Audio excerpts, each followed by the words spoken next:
ఫ్లోరిడాలో జరిగిన కొండ చిలువల వేటలో ఓ మహిళ సంచలనాన్ని సృష్టించింది. కేవలం 10 రోజుల్లో ఏకంగా 60 బర్మీస్ కొండ చిలువలను పట్టుకొని ఫ్లోరిడా పైథాన్ ఛాలెంజ్ 2025లో విజేతగా నిలిచింది. టేలర్ స్టాన్బెర్రీ అనే ఈ మహిళ తన అద్భుత ప్రతిభతో $10,000 అంటే సుమారుగా 8.3 లక్షలు గ్రాండ్ ప్రైజ్ను గెలుచుకుంది. ఆమె ప్రదర్శించిన ధైర్య సాహసాలకు ఎవర్గ్లేడ్స్ క్వీన్గా ప్రశంసలు అందుకుంటోంది.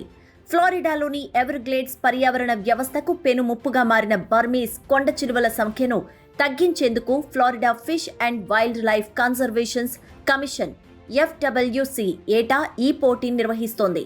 జూలై 11 నుంచి 20 వరకు జరిగిన ఈ ఏడాది పోటీలో అమెరికాలోని 30 రాష్ట్రాలు, కెనడా నుంచి మొత్తం 934 మంది పాల్గొన్నారు. వారంతా కలిసి ఈ పోటీలో 294 కొండ చిలువలను తొలగించారు. ఇందులో సింహభాగం టేలర్ స్టాన్బెర్రీ ఒక్కరే పట్టుకోవడం విశేషం. ఆగ్నేయాసియాకు చెందిన ఈ బర్మీస్ కొండ చిలువలు పెంపుడు జంతువుల వ్యాపారం ద్వారా ఫ్లోరిడాకు చేరి అక్కడి పర్యావరణానికి హానికరంగా మారాయి. ఇవి ఒకేసారి 50 నుంచి 100 గుడ్లు పెట్టగలవు. వీటి వల్ల స్థానిక జీవజాలానికి తీవ్ర నష్టం వాటిల్లుతోంది. ఈ ముప్పును నివారించేందుకే ప్రజల్లో అవగాహన కల్పిస్తూ FWC ఈ ఛాలెంజ్ నిర్వహిస్తోంది. పోటీలో పాల్గొనేవారు ఆన్లైన్లో శిక్షణ పొంది తుపాకులు వంటి ఆయుధాలు వాడకుండా మానవతా పద్ధతుల్లో కొండ చిలువలను పట్టుకోవలసి ఉంటుంది.